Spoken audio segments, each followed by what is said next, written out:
Rafa Rius, ¿qué hay? Buenos días. Hola Manolo, buenos días y nuestra audiencia. Pues vamos a contarle cosas a nuestra audiencia, ¿te parece? Vale. Pues empezamos por hablar de las miserias del lenguaje político institucional. ¿Solo del institucional? Sí, no, eso es muy importante. A ver, pues vale. Porque hay que hacer una aclaración previa. ¿Qué? Cuando hablo de lenguaje político hay que aclarar que me refiero a la política de las instituciones. Ah, vale. Porque hay otras formas de política y de lenguaje político que no están contaminadas por esas instituciones y sus exquisiteces, que se dice. Yo qué sé, ateneos, centros sociales, sindicatos combativos y todo tipo de movimientos sociales al margen del sistema no suelen estar contaminados por el lenguaje del poder, aunque, eso sí, tengan que estar siempre vigilantes porque el lenguaje del poder es sumamente contagioso.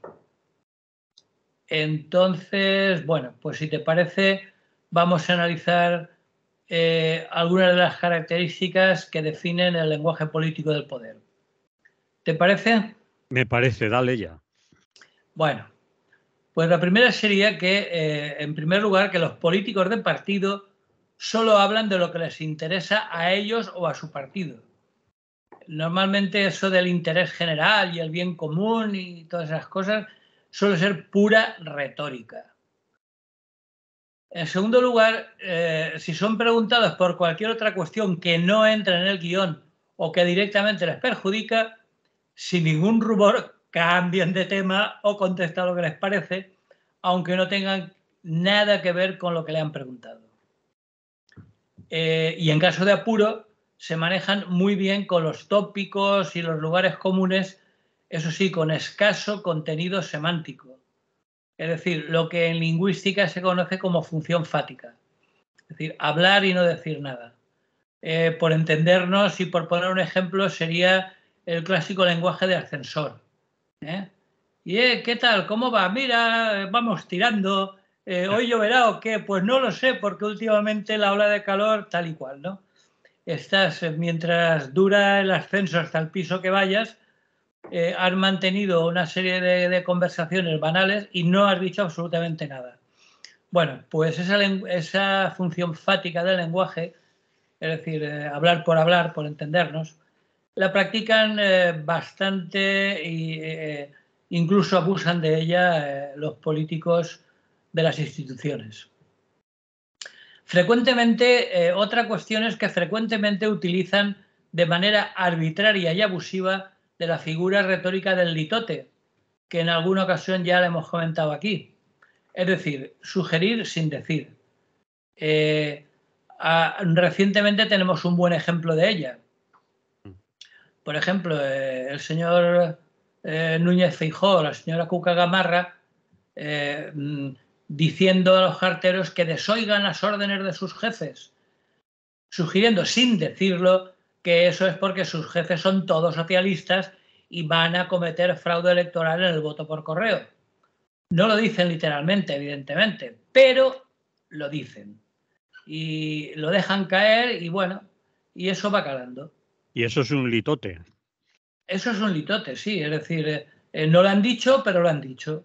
Es decir, no van a decir, es que todos los dirigentes de Correos son del PSOE, menos Feijóo, claro, que también fue director de Correos. Bueno, pero es un litote porque están sugiriendo algo, están diciendo entre líneas algo sin decirlo explícitamente. Pero bueno, por eso lo han dicho, ahí queda y ese discurso va calando. Eso estamos muy acostumbrados a oírlo en gente como Donald Trump o el señor Bolsonaro, ¿no? Que dicen, no, es que no dicen claramente, bueno, a veces incluso sí, pero vamos, lo de que ha habido fraude electoral, pero van dejando caer insinuaciones y si cuela, cuela, ¿no? Bien, después otra cuestión típica del lenguaje político institucional es que su forma de combatir el discurso del adversario frente a una acusación directa es pues, simplemente no responder a ella y practicar el y tú más, del que tan hartos estamos. Es decir, yo no te contesto a lo que me has acusado, pero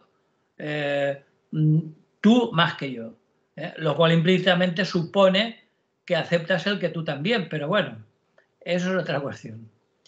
Después, otro elemento habitual es la utilización, el hecho de utilizar con profusión las mentiras difícilmente demostrables y las medias verdades a base de pues, retorcer estadísticas o declaraciones hasta extremos inimaginables, ¿no? Es decir,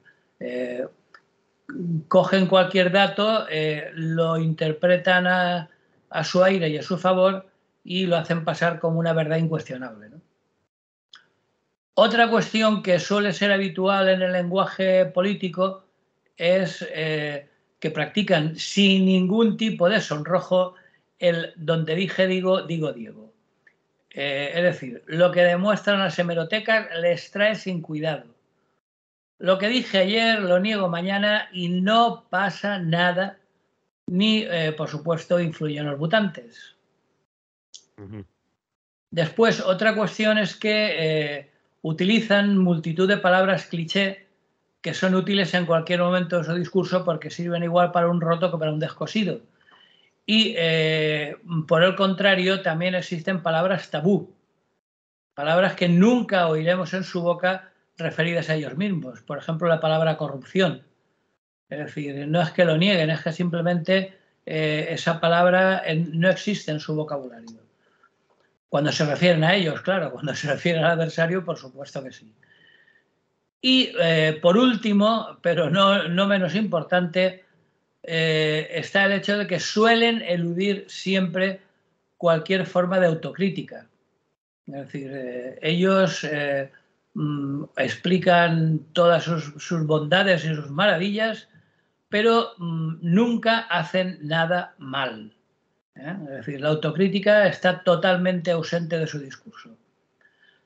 Pues bueno, a pesar de todo, mucha gente los escucha y se montan tertulias y debates donde se diseccionan con detalle todo tipo de banalidades y sofismas y en base a todo ello las personas que les apoyan, eso sí, les apoyan de manera emocional y la mayoría sin conocer ni un punto de su programa, pues esas personas van y les votan, que en definitiva es de lo que se trata. Así que racionalizar el lenguaje de la política institucional y acercarlo a unos mínimos niveles de honestidad es un arduo problema de muy difícil solución. No sé si tú le ves alguna, pero yo, después de tantos años escuchándolos, estoy convencido de que es muy difícil. Eres un desafecto total. Soy un desafecto, sí, ¿por qué lo voy a negar? Pero no solo por eso, pero esto es uno de los elementos que a mí siempre me ha interesado el lenguaje y la utilización que se hace de él, ¿no? Entonces, ver espectáculos tan grotescos y tan penosos como el debate de candidatos de estos últimos días, pues la verdad es que me reafirma en las consideraciones que acabo de hacer acerca del lenguaje de los políticos, ¿no? Yo creo que todos ellos están en ello. Bueno, y otras muchas que me he dejado, evidentemente, como no respetarse, no respetar el turno de palabra, interrumpirse, no tener ningún tipo de problemas en mentir descaradamente, por poner un ejemplo entre muchos del debate, cuando el señor Feijóo sacó un papelito y un bolígrafo diciendo aquí tengo un documento que dice que estoy de acuerdo en que gobierne el partido más votado. Y lo firmo delante de todos. Y lo firmo delante de toda España. Y él, unos días antes, su partido, vamos, había firmado pactos con Vox en lugares donde el partido más votado era el Partido Socialista. Y días después también. Y días después, con lo cual mentía como un bellaco, pero bueno, da igual porque sus asesores le tienen dicho que eso, al parecer, y bueno, y parece que es verdad, no influyen en absoluto a la hora de votar. Por lo tanto, queda muy bien, incluso en muchos medios, que por supuesto son de su cuerda, es uno de los elementos que le hace aparecer como vencedor del debate, y le da igual que sea mentira. Es decir, lo dicen y bueno, y es que Sánchez no ha querido firmar, qué cobarde. Bueno, yo creo que el lenguaje de la política institucional es el auténtico estercolero lingüístico bueno, y el caso es que les funciona. Entonces, No salvas a nadie. hombre, vamos a ver, de todo esto hay grados, pero en principio lo que caracteriza a cualquier político institucional es que la principal función de su lenguaje, siempre que habla, de su discurso, es o bien conseguir ganar unas elecciones o bien conseguir o mantener un puesto en un determinado espacio institucional, etcétera, ¿no? Con lo cual siempre es un lenguaje interesado.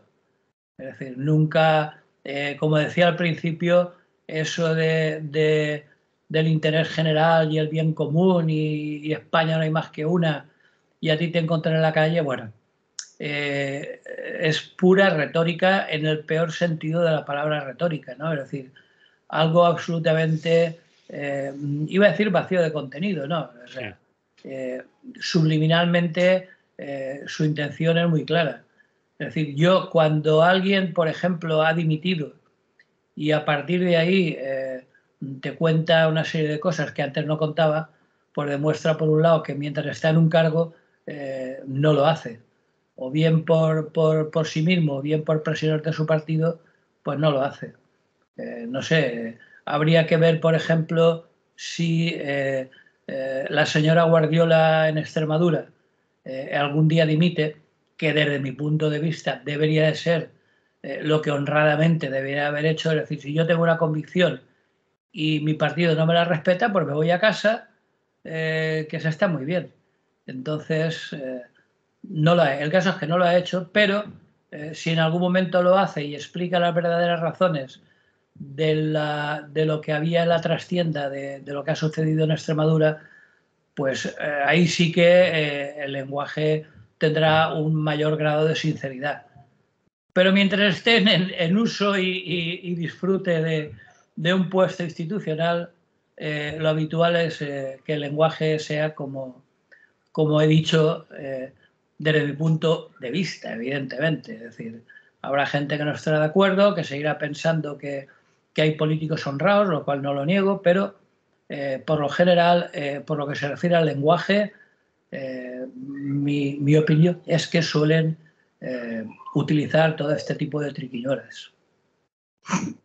Muy bien, ¿lo dejamos ahí, Rafa? Sí, lo dejamos ahí. Muy bien, pues vamos a seguir hablando de falacias. En este caso, las falacias de la deuda de los países africanos. Sí, Bueno, bueno, es otro tema, cambiamos de registro, es otro tema, pero que también tiene bastante que ver con ciertos usos torticeros del lenguaje, ¿no? Es decir, porque, bueno, en primer lugar, antes de plantearse si es necesario o no anular la deuda de los países africanos, calificándola como lo que conocemos como deuda ilegítima, lo adecuado sería tomar la medida del problema teniendo en cuenta la debilidad de los aparatos estadísticos y la falta de transparencia de ciertos prestamistas bilaterales. Entre ellos, y refiriéndose a África, habría que hablar de China, de la cual se conoce muy poco de sus trapicheos africanos, ¿no? Es decir, no se sabe exactamente ni cuánto, ni cómo, ni en qué condiciones, etcétera, ¿no? Entonces, bueno, pues la tarea es para saber de qué estamos hablando en el caso de la deuda africana sería armonizar las cifras disponibles procedentes de diversas fuentes para intentar alcanzar una mejor comprensión del problema, ¿no? porque por varios responsables de estados africanos lo que sí se alarman es por una deuda, lo que se conoce como la deuda post-COVID, ¿no? Agravada en los 2 últimos años por las consecuencias de la guerra de Ucrania y la consiguiente subida de los tipos de interés. Entonces, bueno, hay un comité que se conoce como el Comité para la Anulación de las Deudas Ilegítimas, que al parecer ha investigado de manera bastante profunda sobre el tema y en verano del año pasado ya hablaba de que había una carga insoportable de la deuda del continente africano, ¿no? Según el informe anual del Banco Mundial que se publicó en este mes de abril, el stock de deuda pública de los países del África subsahariana se estimaba en 1,14 billones de dólares, que decían que era preocupante porque era 3 veces más que en 2010. Es decir, que en poco más de una década se había multiplicado la deuda de los países subsaharianos por 3. Porque comparado con el peso medio de la deuda en relación con por supuesto, con el Producto Interior Bruto, claro, pues subió muchísimo desde 2010 a 2022. Pero claro, cuando hablamos de deuda y sobre todo cuando hablamos de deuda africana, el problema es como siempre la desigualdad. Porque como estamos hartos de repetir, una minoría de sus habitantes viven en la absoluta opulencia. Solo hay que hablar por citar un caso que ya hemos comentado en alguna ocasión, del señor Teodorín Obiang de la antigua colonia de Guinea Ecuatorial, que viven, bueno, con varios pisos en París, en las mejores zonas, yates, en fin, robos varios. Mientras, como sabemos, una mayoría de la población pasa grandes dificultades para subsistir o tiene que emigrar. Aún así, la deuda del África subsahariana representa menos del 0,4% de la deuda mundial. Es decir, deuda mundial que supone 300 billones con B de dólares. Pues bueno, visto desde esta perspectiva, el problema del sobreendeudamiento de la región parece controlable, ¿no? En cualquier caso, el verdadero problema no sería hablar de la deuda, de deuda país, sino dentro de ese concepto de macroeconomía, habría que hablar de la situación social de cada país en concreto para entender cómo los que pagan la deuda son los que menos deberían, vamos, los que menos tienen. A pesar de ello, bueno, pues los organismos internacionales recomiendan prudencia porque, en primer lugar, hay una notable falta de control en los servicios estadísticos de estos países, ¿no?, a la hora de proporcionar datos fiables. Y, en segundo lugar, y muy importante, que el trabajo informal, que en muchos casos representa más del 70% de la actividad económica, pues evidentemente se escapa en gran medida al radar estadístico de las distintas administraciones, ¿no? Entonces, bueno, hay gente que propone directamente anular la deuda de los países del África subsahariana cada 5 o 10 años.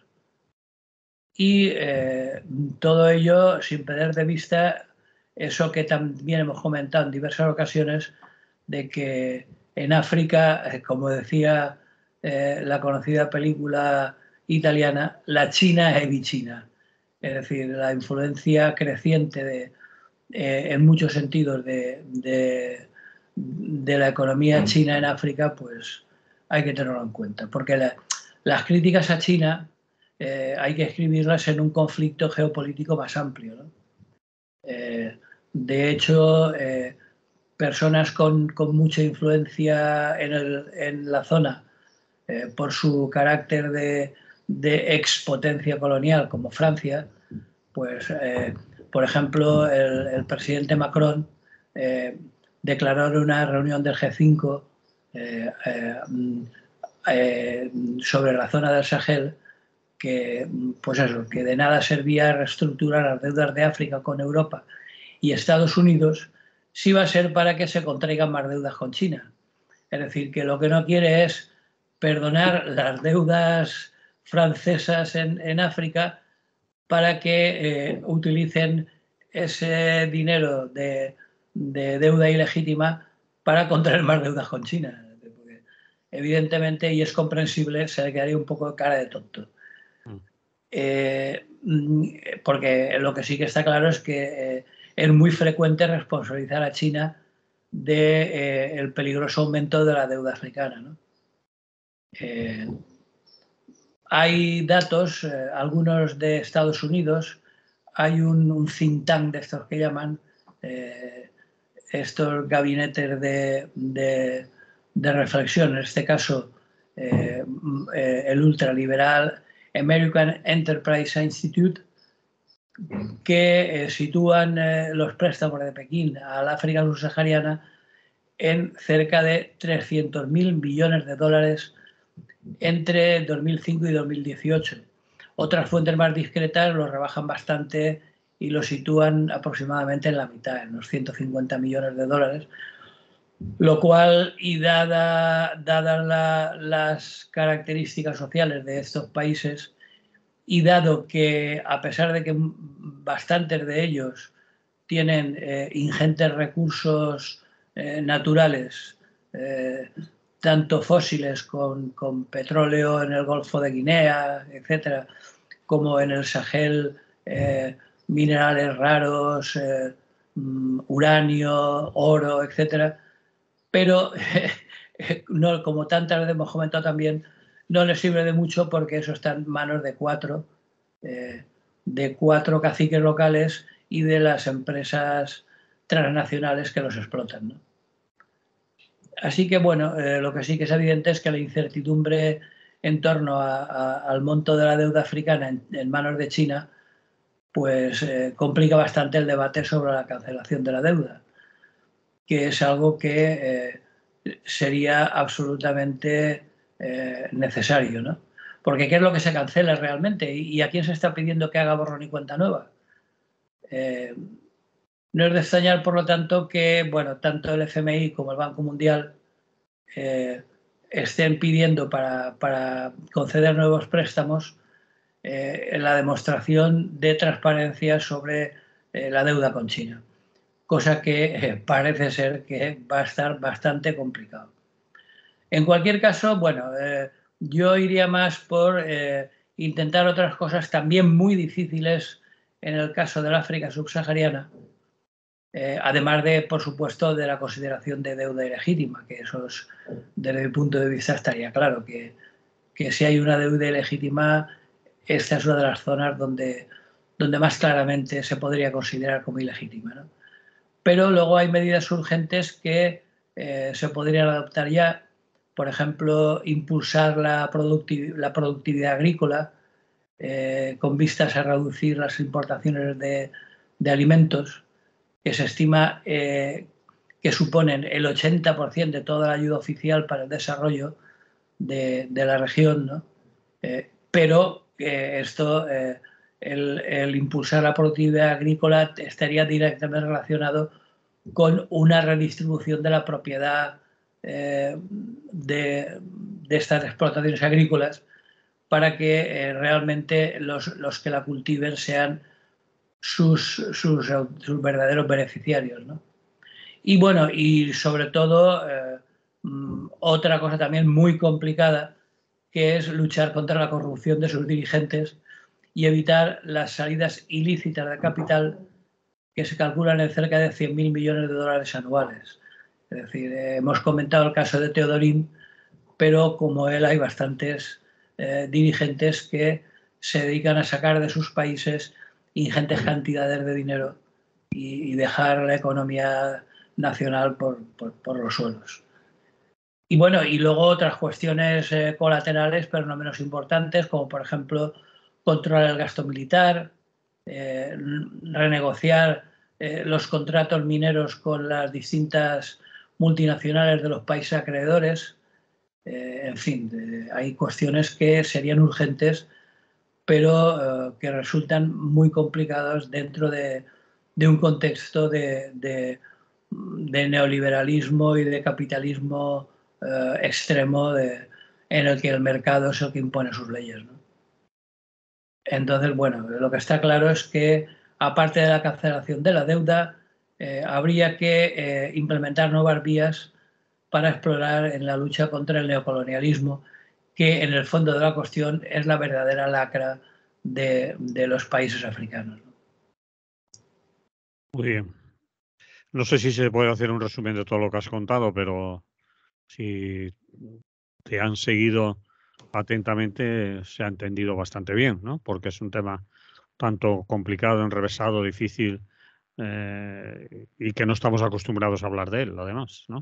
Claro, pero es un tema importante porque siempre se está hablando de la ayuda a los países africanos, pero claro, habría que profundizar en el tema, ¿no? Porque no pase el hecho de que esa ayuda, primero que los acreedores son de ética bastante dudosa, en este caso el FMI y el Banco Mundial.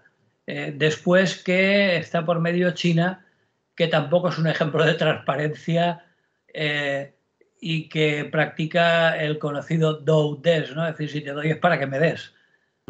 Aquí nadie da nada gratis ni regala nada, ¿no? Entonces, lo que, como resumen, me gustaría dejar claro es que el verdadero problema de fondo es la terrible desigualdad social existente entre esas élites muy minoritarias con unas economías absolutamente opulentas y luego una gran mayoría de la población en unas condiciones de vida realmente, decir precarias sería quedarse corto. Entonces, bueno, pues al hablar de África, yo creo que ya sé que es un poco complejo, pero la gente que le interesa el tema, hay muchos lugares donde informarse, porque no es solo todo lo que reluce, ni se trata simplemente de ayudar a los pobres africanos, ¿no? No. La cuestión es mucho más compleja. Muy bien, pues ahí lo vamos a dejar.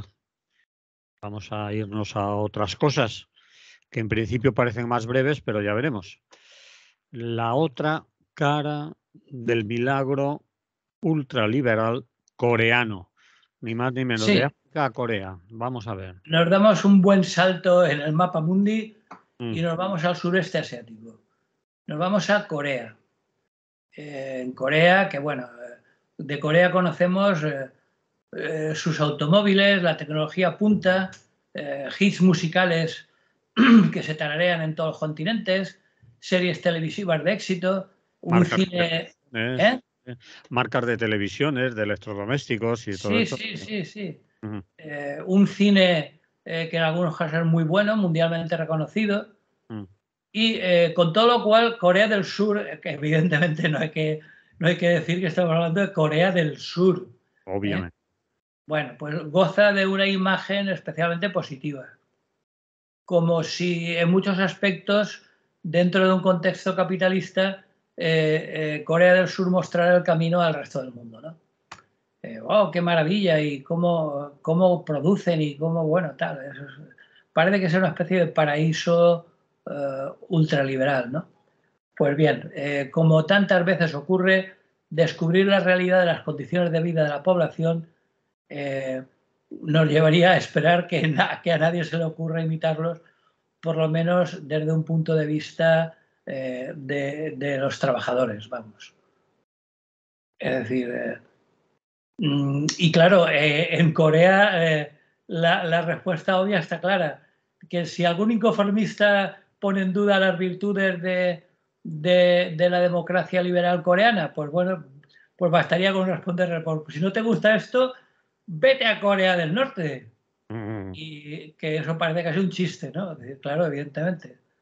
Es decir, si no te gusta esto, pues te vas a Corea del Norte. Bueno, no se trata de eso. Habría que recordar que, bueno, pues desde este punto de vista, la península de Corea brindaría al pensamiento dominante, separado por una zona de nadie con Corea del Norte, un contraste eficaz para demostrar la superioridad de las opciones capitalistas, ¿no? En el norte, dictadura, hambre, carretones de mano, y en el sur, democracia, abundancia y semiconductores, por decir algo. Es decir, por un lado, la repelente grisura comunista y por el otro, un modelo de mercado a imitar. Pero eso es aparente. Si lo analizamos un poco más a fondo, hay que ver que existen varias Coreas del Sur. La que por un lado fascina a los medios de comunicación occidentales con ejércitos de adolescentes, de esbeltas figuras y teléfonos ultramodernos pegados a la oreja, y luego está la otra Corea del Sur, es decir, la otra cara de la moneda. Para que nos hagamos una idea de cómo funciona ese maravilloso régimen capitalista, los coreanos trabajan de media 1.910 horas al año, una de las cifras más elevadas entre los países de la OCDE, donde la media se sitúa casi en 200 horas menos, y que contrasta con las menos de 1.500 de Francia y las 1.350 de Alemania. Y eso que esta cifra global incluso oculta la realidad de los horarios de la mayor parte de la gente en un país que se ha inventado una palabra para referirse a la muerte por agotamiento laboral. Aquí no hace falta, bueno, por supuesto que hay un índice increíblemente alto de accidentes laborales, pero no hace falta ni siquiera tener un accidente, porque el simple hecho de ir a trabajar ya es un accidente. Se han inventado hasta una palabra, warosa, que significa la muerte por agotamiento laboral, que por lo que parece es bastante frecuente entre los trabajadores coreanos. Pero parece ser que todavía no les parece bastante, porque según declaraciones del presidente de Corea, el conservador Yoon Suk-yeol, que fue elegido justito el año pasado, en 2022, aún considera que en el país se trabaja poco.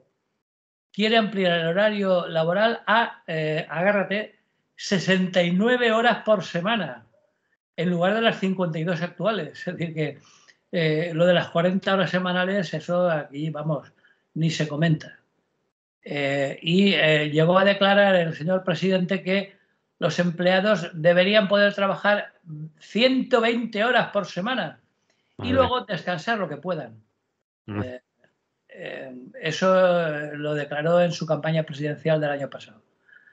Bueno, pues 120 horas supondrían 17 horas de trabajo al día para una semana laboral completa, es decir, de 7 días. Y 20 horas para, si queremos, descansar un día. Es decir, es una auténtica barbaridad. No es de extrañar que se produzcan tantas muertes por agotamiento laboral. Lo que pasa es que encima en Corea hay un mecanismo aprobado por su parlamento que permite a la mayor parte de las empresas abonar un pago fijo por horas extras, al margen del tiempo realmente trabajado. Es decir, está muy bien. Tú, la empresa te dice, bueno, por las horas extras que hagas, te voy a pagar tanto. Y, oiga, pero depende de las que hagas, ¿no? No. Al margen del tiempo trabajado hay un pago fijo por horas extras. Si te Hagas parece las que bien, hagas, muy bien. sí. Y si no te gusta, pues ya sabes. Te vas a Pides el cortar. finiquito y a otra cosa. Es que, evidentemente, y los obreros lo saben, por supuesto, es poco probable que un aumento del tiempo trabajado se traduzca en un aumento significativo de los ingresos. Y bueno, y así todo. En cuanto a las vacaciones, el gobierno da a entender que podrían ser más largas, eso sí, cuanto mayor sea la carga de trabajo, pero poco se lo creen. Parece ser que más del 60% de los asalariados coreanos ni siquiera se toman las vacaciones enteras. en su mayor parte por miedo a perder el trabajo. Es decir, que igual vuelves de vacaciones y te encuentras con que estás despedido. Hay una frase muy famosa que aparece en las manis que montan allí los sindicatos, una reivindicación del movimiento obrero cuyas pancartas dicen «dejadnos dormir». Fijémonos hasta qué punto ha llegado la cosa, ¿no? Es decir, que ya no piden 8 horas ni No. semanas de 5 ni cosas de esas, sino que poder dormir ya, solamente Bueno, poder. claro, es que eso de los 3 ochos, famoso en las reivindicaciones obreras, Sí. 8 horas de trabajo, 8 de descanso y 8 de formación, pues eso, vamos, es una super utopía, vamos. Hay ejemplos concretos, por ejemplo, los subcontratistas de un astillero de Daewoo, que es una de las principales, bueno, uno de los conglomerados de empresas más importantes del país, fueron a la huelga para protestar por un recorte del 30% del sueldo durante la pandemia. Pues hubo despidos masivos y no pasa absolutamente nada. Hay que recordar que los astilleros españoles han perdido la mayor parte de carga de trabajo porque los clientes se han llevado los pedidos de barcos a Corea. Es decir, cosa absolutamente comprensible, porque con ese nivel de explotación de los trabajadores pueden ofrecer precios sin competencia posible, vamos. Entonces, bueno, pues hay un montón de trabajadores irregulares, o lo que ellos llaman irregulares, que agrupa a precarios, falsos autónomos, sin papeles, etcétera, ¿no? Y hay otra cosa curiosa que en este contexto hay una cascada de subcontrataciones, porque resulta que solo puedes hacer huelga por la empresa que te ha contratado. Es decir, si es una subcontrata, tú puedes hacer huelga por las condiciones de esa subcontrata, no por la de la empresa madre. Con lo cual, las huelgas por solidaridad están absolutamente excluidas, ¿no? Es decir, bueno, pues eso incluido con, como en el caso de Daewoo, represiones violentas de los huelguistas, y incluso el presidente Juncker hace declaraciones absolutamente escalofriantes. Por ejemplo, aunque existe teóricamente el derecho de huelga, el señor presidente se permite hacer afirmaciones como que la gente que va a la huelga es tan peligrosa como las ojivas nucleares norcoreanas. Toma ya. Y bueno, es frecuente que envíen a los antidisturbios para desalojar a los que protestan. En fin, la situación es terrible, porque además el partido del poder, que curiosamente tiene una P más que el nuestro, es el PPP, el Partido del Poder Popular, resulta que ha sacado una legislación perdón, por la cual las indemnizaciones por despido solo se perciben siempre que haya un mínimo de 12 meses trabajados. Con lo cual, la solución es muy sencilla. Las empresas hacen la mayor parte de los contratos de 11 meses. Por lo tanto, a los 11 meses te envían a la calle y ni siquiera cobras una mínima indemnización, porque solo es a partir de los 12. En fin. Y por último, pero no en último lugar en cuanto a marrones coreanos, está la presencia de Estados Unidos en el país desde los años 50, si recordamos, con aquella guerra de Corea, que en estos momentos sigue siendo agobiante. Recordemos que Corea está muy cerca, la península de Corea está muy cerca del territorio chino, que es el enemigo actual más visible de Estados Unidos. Bueno, pues hay 60.000 soldados estadounidenses en distintas bases en Corea del Sur, que como digo están muy cerca de China. Hay de todas formas gente que, bueno, que a pesar de todo esto sigue protestando. hay un partido que es la oposición, el Partido de la Democracia Popular, el PDP, que tiene una original forma de protesta, sea la temperatura que sea, llueva o haga frío, delante de la embajada de Estados Unidos en Seúl, por turnos hay siempre activistas de este partido que se van relevando desde hace 2016, pues hace ya 7, 8 años, para exigir la retirada de Estados Unidos. Porque, y desde el punto de vista, yo creo que no les falta razón, sostienen que mientras los norteamericanos sigan aquí, los coreanos nunca serán libres. Y entre tanto, por si faltaba algo y para acabar, Corea del Sur se muere de vieja. Tiene la tasa de natalidad más baja del mundo, con 0,78 hijos por mujer. España tiene la más baja de Europa, que creo que tiene 1 y pico, pues imaginémonos que no llega ni al 1%, perdón, ni a un hijo por mujer. Y para acabar, una nota de humor negro. Hay un estudio del año 2021 que señala que 1 de cada 3 habitantes de Seúl, es decir, un 33%, llevaba más de un año sin practicar el sexo. Claro, después de 17 horas diarias de trabajo, a ver quién tiene ganas de echar un polvete. En fin, esto es la maravillosa Corea que nos suelen poner como ejemplo del triunfo de la economía de mercado. Muy bien, pues creo que es interesante sí. el recordar este tipo de cosas para ver que, como decía antes, no es solo todo lo que reluce y que detrás de ese aparente éxito económico pues hay mucha miseria y hay algo que continúa presente continuamente, porque siempre se suele decir y recordar, es que ahora no hay conciencia de clase, y es muy posible que sea cierto, sobre todo teniendo en cuenta a quién votan los obreros.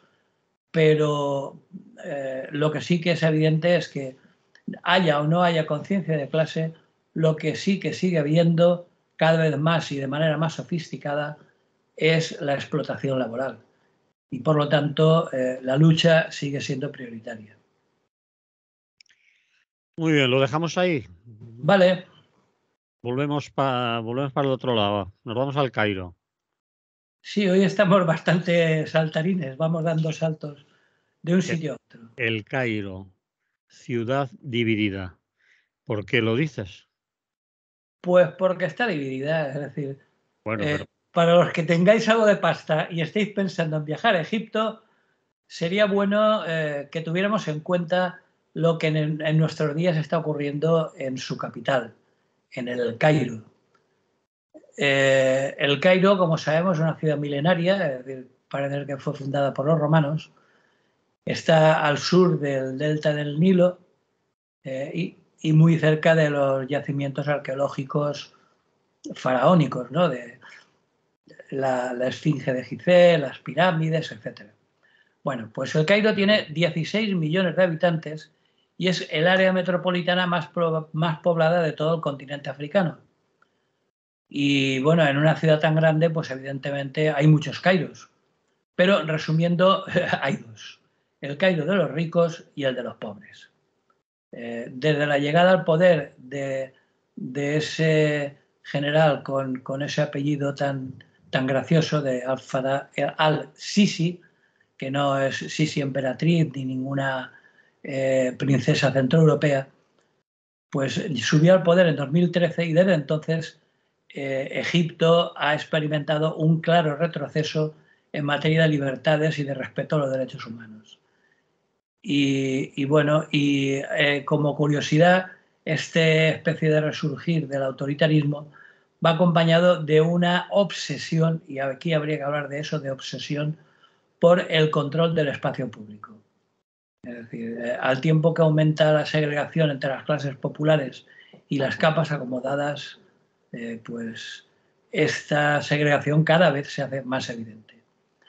Y estos días leía un ejemplo bastante curioso. En el Cairo, las orillas del Nilo, que es donde, con las temperaturas que por ahí se gastan, es la zona más fresquita, pues ahora, después de una remodelación, ahora se estructuran en 2 niveles. Hay un primer nivel arriba, al borde de la calzada, que es accesible a todo el mundo, pero que está pegado a los coches, unos coches continuamente embotellados, en lo que allí llaman la zamba, la mermelada le llaman, es decir, un embotellamiento terrible, continuo, con, bueno, pues eso, contaminación por humos, contaminación acústica, en fin. Y luego un segundo nivel a ras del agua, con un elegante paseo de madera repleto de restaurantes y cafés, tiendas, incluso con pontones para pequeños yates, que es una zona de lujo para los privilegiados que la puedan pagar, porque hay que pagar. Los puntos de acceso a la orilla, que están instalados cada 100 metros, venden tickets y controlan la entrada. En el paseo hay, como no podía ser menos, multitud de cámaras de vigilancia cada 20 metros. E incluso contaba el artículo este que leí que si te asomas a la barandilla que separa estos 2 mundos, aunque solo sea para echar una ojeada, no tardará en aparecer un guardia de seguridad para hacerte saber que debes alejarte de la barandilla. En fin, el acceso a este nivel inferior hay que, como digo, es de pago, hay que pagar 20 libras, que son aproximadamente unos 60 céntimos de euro por persona, pero en un país donde el salario mínimo mensual es de 3.500 libras, es decir, 106 euros. Como bajes muchas veces a la orilla del Nilo, te quedas sin comer. Entonces, bueno, está claro que el mundo de los ricos quiere mantenerse a cubierto de las miradas de la chusma. Esta segregación del espacio, que es muy, muy interesante por cuanto nos demuestra la posibilidad no tan remota de un futuro distópico, no solo en el Cairo, pues esta segregación del espacio, que incluso condiciona todo el desarrollo actual del país, en Egipto tiene un origen claro, ¿no? Y hemos visto muchas películas sobre ello, porque hunde sus raíces en una tradición heredada de la época colonial de los británicos, con sus famosos clubes que definen un mundo cerrado de privilegiados y a los que eran, por supuesto, privados y nadie podía entrar, ¿no? Que no estuviera apuntado. Bueno, pues esa práctica ha sido adoptada desde hace tiempo, sobre todo por la clase dirigente egipcia, que en muchos casos tiene que ver con el ejército, que cuenta con numerosos círculos privados. Cada estamento del ejército tiene su club privado y para que eso sea más evidente, pues han desarrollado la costumbre de cercar los barrios pobres tras murallas para ocultar la miseria y que no se vea, ¿no? Porque eso empaña la imagen del país, sobre todo teniendo en cuenta que el turismo es uno de los recursos más importantes todavía y que no viene de ayer, ¿eh? En tiempos de Mubarak, que ya hace bastantes años, ya se levantaron muros con algunas brechas para acceder a los barrios estos que ellos llaman informales, ¿no? Bueno, este concepto de división social está generalizado por distintas razones, ¿no? En lo económico, porque necesitan dinero y tanto los turistas como los ricos consumen, es decir, los pobres no dan dinero y por lo tanto hay que apartarlos. Y hay un segundo motivo de esta política, que es porque este tipo de segregación favorece los intereses del ejército, el cual se encarga, pues eso, de realizar obras para posteriormente explotar los espacios y obtener beneficios. En fin, el grado de corrupción por lo que se refiere al ejército es terrible, ¿no? Hay algunos espacios curiosos, por ejemplo, se le ha concedido al ejército el encargarse del zoo de la capital, que era un lugar popular donde la gente paseaba, incluso se sentaba en el césped para hacer sus picnics y tal, pero ahora le han concedido, le han dado la concesión al ejército y, por supuesto, hay que pagar. Entonces, bueno, las familias modestas ya no podrán costearse la entrada y bueno, y será una forma más de discriminación. Entonces, bueno, pues hay una presencia agobiante del ejército por las calles.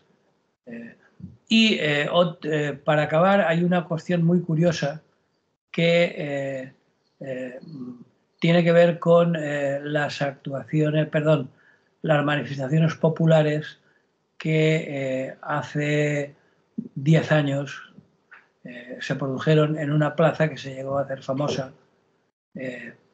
de la plaza de Tahrir, en el Cairo. Pues bien, ahora el ejército se ha encargado de reconfigurar las principales plazas y calles del centro de la ciudad para impedir que en esos lugares se puedan producir aglomeraciones y que se conviertan en espacios de protesta, como fue, como digo, la plaza de Tahrir desde 2011.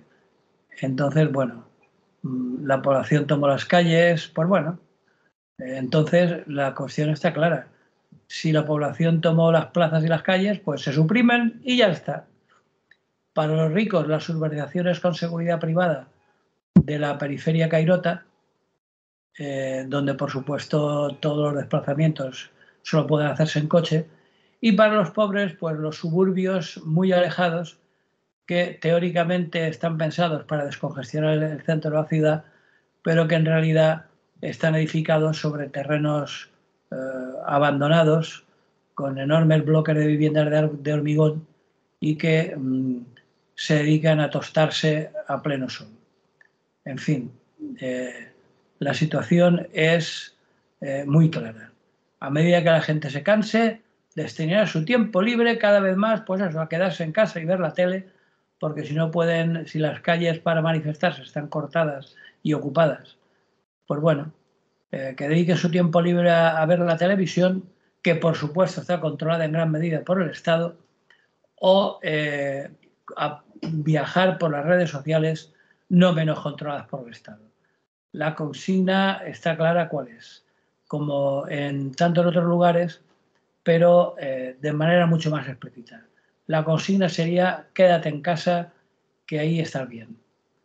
Y bueno, consigna evidentemente no solo dirigida a los egipcios, sino que de manera quizá algo menos descarada y algo más sutil, podríamos ver que se está produciendo en muchos otros lugares. Muy bien.